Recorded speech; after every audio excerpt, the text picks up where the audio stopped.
UNBOX UNLIMITED. අදත් හැම මාතරින් පිළිගන්නවා ලංකාවේ unboxing paradise එකට. ඉතින් අද අපි කතා කරන්න යන්නේ මෙන්න මේ xiaomi REDMI NOTE 12 smartphone එක ගැන. මොකක්ද මේ smartphone එකේ මේ තරම්ම තියෙන විශේෂත්වය? ඇත්තටම මේ කියන තරම්ම මේ smartphone එක හොඳයිද? මෙන්න මේ හැම දෙයක් ගැනම අද වීඩියෝ එකෙන් මම ඔයාලට කියලා දෙන්න බලාපොරොත්තු වෙනවා. ඉතින් එහෙනම් මුලින්ම අපි device එක unbox කරගෙන ඊට පස්සේ මේ ගැන කතා කරමු.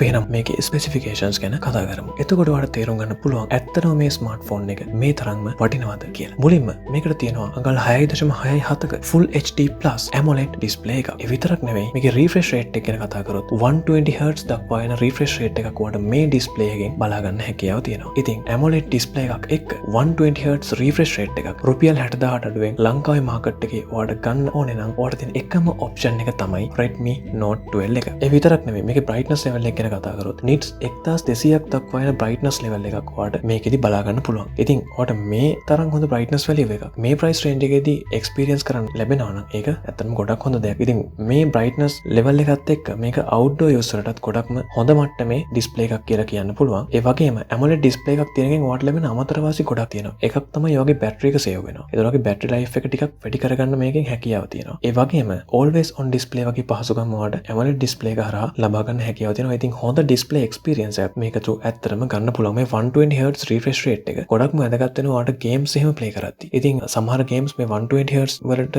support කරන games තියෙනවා. ඉතින් ඒවත් ඔයාලට මේකෙන් play කරන්න පුළුවන්. ඉතින් මේ වගේ ගොඩක් දේවල් ඔයාලට මේක හරහා ගන්න පුළුවන්. ඉතින් කෙනෙක්ට දෙන්න පුළුවන් 120 Hz refresh rate එකකුත් තියෙනවා නම් nits 1200ක brightness level එකකුත් තියෙනවා නම් මේකේ battery life එක ගොඩක් අඩු වෙනවා නේ කියලා. නෑ ඒක එහෙම නෙවෙයි. එයාලා මේක අවශ්‍ය apps වලදී විතරක් 120 Hz වලට එයාගේ refresh rate එක change කරගන්නවා සහ 60 Hz වලින් run කරන්න පුළුවන් programs වලට එයා 120 Hz use කරන්නේ නැහැ. එයා ඒක 60 Hz වලින් shape කරගන්නවා. ඉතින් මේ නිසා ඔයගේ battery life එකට මේකෙන් ලොකු බලපෑමක් ඇති වෙන්නේ නැහැ.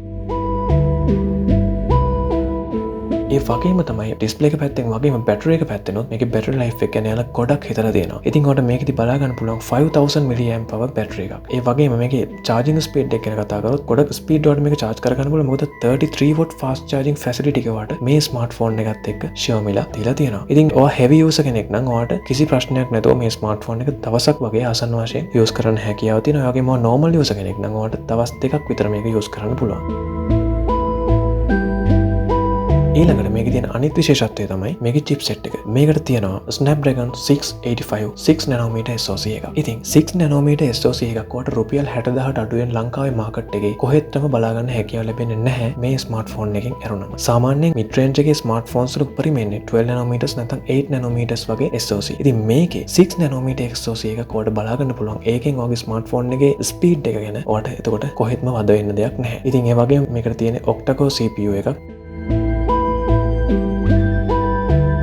මේකදී ඔයාලට RAM එක සහ storage එක සම්බන්ධව Xiaomi ලා options තුනක් තියලා තියෙනවා. එකක් තමයි 128GB storage එකක් එක 4GB RAM එකක්. ඊළඟට 128GB storage එකක් එක 6GB RAM එකක් සහ 256GB storage එකක් එක 8GB RAM එකක්. ඉතින් මේ 8GB option එකේදී එයාලා කියනවා ඔයාලට මේ 8GB RAM එකට අමතරව තවත් 3GB virtual RAM එකකුත් ඔයාලට මේකදී දෙනවා කියලා. එතකොට ඔයාලට හිතෙන්න පුළුවන් 11GB RAM එකක් වගේ මේක use කරන්න පුළුවන්. ඉතින් ඇත්තටම නැහැ. මේ memory extension feature එක PC වල නැත්නම් computers වල අතීතේ ඉඳන්ම use වුණා. මේක smartphones වලට මේ මෑතකේ තමයි introduce කරලා දුන්නේ. ඇත්තටම මේක smartphones වලට ගොඩක් අවශ්‍ය දෙයක් නෙවෙයි. mid range smartphone එකකට උපරිම වුණොත් 6GB RAM එකක් හොඳටම ප්‍රමාණවත්. අනිත් එක තමයි මේ virtual RAM එකකට කවදාවත්ම බෑ physical RAM එකකින් කරන දේ කරන්න. මේක කොහෙත්ම 11GB physical RAM එකකට කවදාවත් සමාන වෙන්නේ නැහැ. ඔයගේ RAM එකේ තියාගන්න පුළුවන් memory එක full වුණොත් විතරයි මේ virtual RAM එක use වෙන්නේ. ඒකටත් හැම app එකක්ම මේ virtual RAM එකට store කරගන්න බෑ. එතකොට ඔයා හිතලා බලන්න සාමාන්‍යයෙන් smartphone එකක RAM එකක 8GB වත්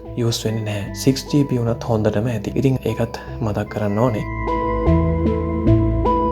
ඉතින් මේ කැමරා සෙටප් එක ගැන කතා කරනකොට මේකට තියෙනවා 50 මෙගාපික්සල් මේන් කැමරා එකක්, ඒ වගේම 8 මෙගාපික්සල් අල්ට්‍රා වයිඩ් ලෙන්ස් එකක් සහ 2 මෙගාපික්සල් ඩෙප්ත් සෙන්සර් එකක්. මෙන්න මේ 8 මෙගාපික්සල් අල්ට්‍රා වයිඩ් ලෙන්ස් එක මේක විශේෂයි. මොකද මේ ප්‍රයිස් රේන්ජ් එක ඇතුලේ අල්ට්‍රා වයිඩ් ලෙන්ස් එකක් ඔයාලට බලා ගන්න ලැබෙන්නේ නැහැ වෙනත් ස්මාර්ට්ෆෝන් එකකින්. ඉතින් ඒ නිසා ඒකත් මේ ස්මාර්ට්ෆෝන් එකේ තියෙන තවත් විශේෂත්වයක්. ඒ විතරක් නෙමෙයි මේකට මෙගාපික්සල් 13ක සෙල්ෆි කැමරා එකකුත් ඔයාලට බලා ගන්න පුළුවන්. ඉතින් වීඩියෝ ක්වොලිටි එක ගැන කතා කරනකොට මේකේ උඩට 4K වීඩියෝ කරන්න හැකියාවක් නැහැ. ඔයාලට මැක්සිමම් 1080p 30 fps වලින් තමයි මේකේ වීඩියෝස් කැප්චර් කරන්න හැකියාව තියෙන්නේ. ඉතින් මම හිතනවා මේක 60 fps වලටවත් තිබුණා නම් හොඳයි කියලා. අනිත් එක මේකේ කැමරා එක ගැන මම ගොඩාක්ම සැටිස්ෆයි වෙන්නේ නැහැ. මොකද හොඳ ලයිට් කන්ඩිෂන්ස් වලදී නම් ඇත්තටම මේක ගොඩක් හොඳට perform කරන්න පුළුවන් කැමරා එකක්. මම මේකෙන් කැප්චර් කරපු ෆොටෝග්‍රාෆ්ස් කීපයකුත් දාන්නම්. හැබැයි low light conditions වලදී නම් මේක යූස් කරන්න ගොඩක්ම හොඳ කැමරා එකක් කියලා මම නම් හිතන්නේ නැහැ.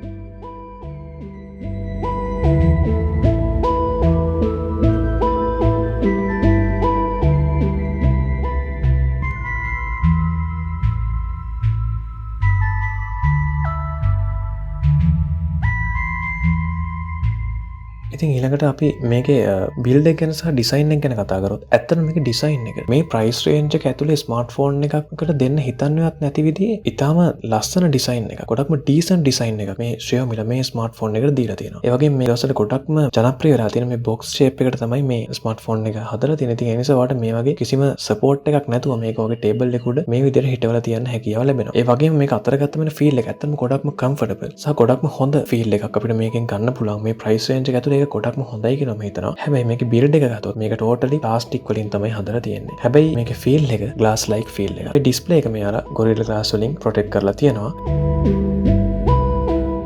අපි ඒත් එක්ක මේකේ තියෙන බටන් සහ පෝර්ට්ස් ගැන කතා කරොත් අපිට මේකේ පහළ මේ විදිහට බලා ගන්න පුළුවන් මේකේ මේන් මයික්‍රොෆෝන් එක, ඊළඟට USB type C charging port එක, ඊට පස්සේ මේකේ ස්පීකර් setup එක. ඇත්තටම මේකට තියෙන single speaker setup එක. ඉතින් මේකට dual speaker setup එකක් දුන්නා නම් ඔයාලට තවත් හොඳ gaming experience එකක් ගන්න තිබුණා. මම හිතනවා dual speaker setup එකක් තිබුණා නම් මේක තවත් හොඳයි කියලා. නමුත් single speaker setup එකෙන් සෑහීමකටපත් වෙන්න අපිට සිද්ධ වෙනවා. ඊට පස්සේ ඔයාලට මේ පැත්තෙන් මේ විදිහට මේකේ volume rocker එක සහ power button එක බලා ගන්න පුළුවන්. මේ power button එකේ තමයි මේකේ fingerprint sensor එක තියෙන්නේ. ඊට පස්සේ අනිත් පැත්තේ ඔයාලට මේකේ SIM tray එක බලා ගන්න පුළුවන්. මේක 3 card slot එකක්. එතකොට ඔයාලට මේකට SIM දෙකක් සහ SD card එකක් එකපාර දාගන්න හැකියාව තියෙනවා. ඒ වගේම SD card එක ඔයාලට up to 1 TB වෙනකම් මේකේ install කරගන්න පුළුවන්. ඊට පස්සේ මේකේ උඩ පැත්තේ බැලුවොත් 3.5mm headphone port එක. ඊළඟට මෙතන තියෙනවා noise cancellation microphone එක. ඒ වගේම xiaomi ලගේ iconic feature එකක් වෙන මෙන්න මේ IR blaster එක. ඉතින් මේකෙන් ඔයා දන්නවා ඔයාලට පුළුවන් ගෙදර තියෙන ඕනෙම remote device එකක් ඔයාගේ smartphone එකෙන් control කරන්න.